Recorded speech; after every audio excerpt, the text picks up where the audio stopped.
Hi, thanks for checking out Brewvie.com. In this video, we are on site at the New Age Farm, which is the farm behind the Lascastle Brewery in Port Stanley, Ontario. Today we will meet Aidan and Steve from Lascastle, and they will give us a tour of the farm and tell us what the magic is behind the beer.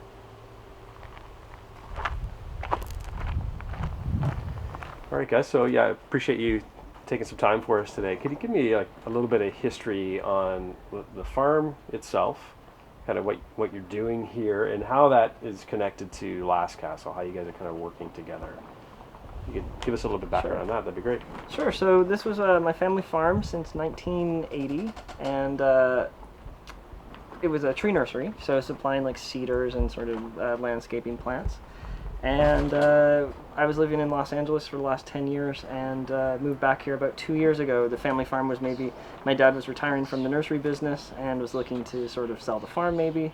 And we had an herbal company in downtown LA and promoting organic agriculture, and just sort of took this as an opportunity to move back to the family farm and sort of set down roots and really steward the land in an ecologically sustainable manner.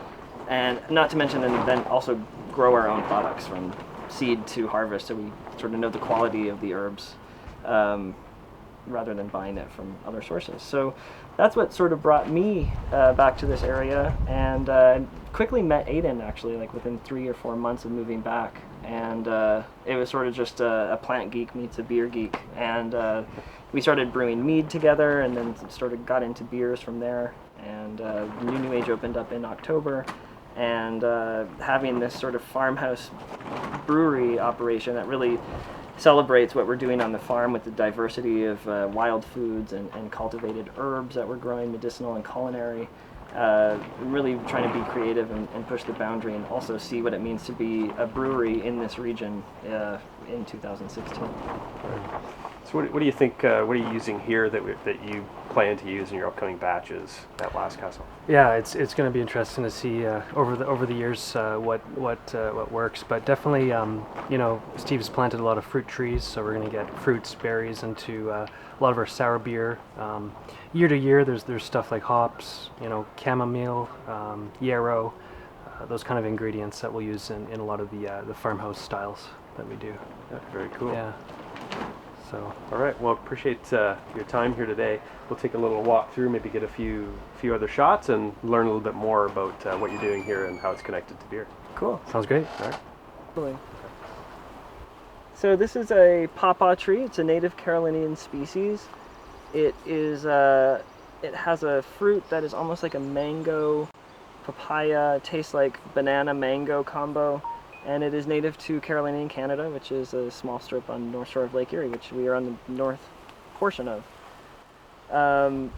So sort of one aspect of our brew pub is that we're able to do these really unique one-offs using really sort of rare ingredients. We just have 2 pawpaw trees at this maturity right now, 40 to 50 fruit that we might get off it this year that we will put into a beer.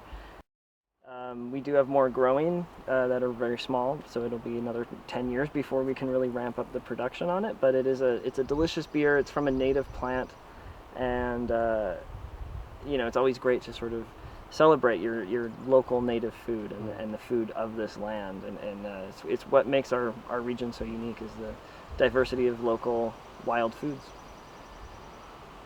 These hoop houses were sort of a remnant, and we are making use of them by using them as a hop trellis.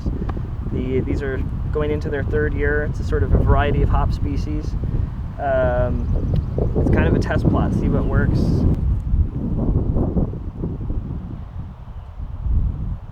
What's the origin of the name Lascastle? Where did you come up with that? We're a big fan of like fantasy stories, literature, sci-fi. So it's kind of a nod to that, but also the idea that we're hoping to revive some styles of beer that go back a few centuries, some to the Middle Ages, using herbs and traditional ingredients. And then we're in this beautiful region in southwestern Ontario, Carolinian forest, where stuff like pawpaw is growing. So it's sort of the idea that it's a last bastion of its kind in Canada, really. Cool. We're just we're just geeks. Yeah, at least you're honest, geeks. So what sort of beer would you make out of this? What sort of style would you use a chamomile for? These I think would go great in most of our saisons that we do. Field Magic or Farmhouse Ale. Yeah. This is the type of flower we put in that. What yeah, part of it do you use? What part of the flower would you end up using? Just the whole flower. The whole plant. The whole flower bud. So yeah. Oh, I see flower what you're bud, that right there. Right. Petals often just will fall off in the drying process, so you'll just be left with like a few sort of dried flowers and mainly just this yellow flower head. Right. What stage do you end up adding this? This is near the late end edition of the process, right? Kind of like late edition hop, maybe a whirlpool even. Really? Is what we do. Yeah. Kind of at the same time as the aroma hops you put in. Yeah, like these. an aroma hop, exactly, Yeah. to preserve kind of some of the volatile aromatics coming. I mean, I'm getting, almost like juicy fruit gum, kind of fruity. What do you get from that? Yeah, juicy fruit's a great description. that was a apple, good one. Apple. There's like that apple pie sort of. Yeah. So, where does the herbal component add to the flavor and aroma? Where does the yeast and fermentation? I like that kind of point where they meet, Right. and you have this sort of harmonious blend of the two. Ultimately, that's the goal. Yeah. Easier said than done. But, yeah. I think it's worked for you so far. So far, Yeah. yeah. What do you end up planting back here? So this is sowed in amaranth actually. We planted it about 3 weeks ago, and it's been so dry, so it's been a little bit slow to take. But the last rain, it started to germinate. This is a weed. It's called yellow dock, Okay. and it's used in herbalism to treat like liver failure, actually. But then the seeds are also like a survival food, so they're like a good source of protein in the bush, sort of thing. And you can add them when they're dried to like a yogurt or something. They're really great, high in folic acid. So you're thinking tea or beer for that? Thinking beer for this, Yeah. it'd be interesting to use it as an adjunct at some point. Like I'd like to maybe do a weed beer where we're using like the lamb's quarter seeds and these, which are similar both to quinoa. So it wouldn't be that much different than an amaranth. And you're just sort of using these weeds. When he says weed beer, he means not that kind of weed beer. Although Not him. You could. Although we'll see what happens things in with Justin Canada. Trudeau, Yeah, they're changing. Let's see what else is growing around here. We planted this in the 70s and 80s as like a wildlife forage. It hasn't And buried. you can be experimental and like you don't have to worry about growing crops of things per se, right? Because you're not mass producing to Canada or to even Ontario. You're more hyper local, right? So you don't have to worry about that. Whereas like a Bose or something like that, they're gonna have fields of stuff. They're just bringing bags and bags of things, right? Yep. Yeah. Yep. So, okay. Yeah, and I think that's like a sustainable future of beer consumption is based on this model of your local brew Yeah. pubs and your local taverns. That's the true mark of sustainability in sort of our opinion.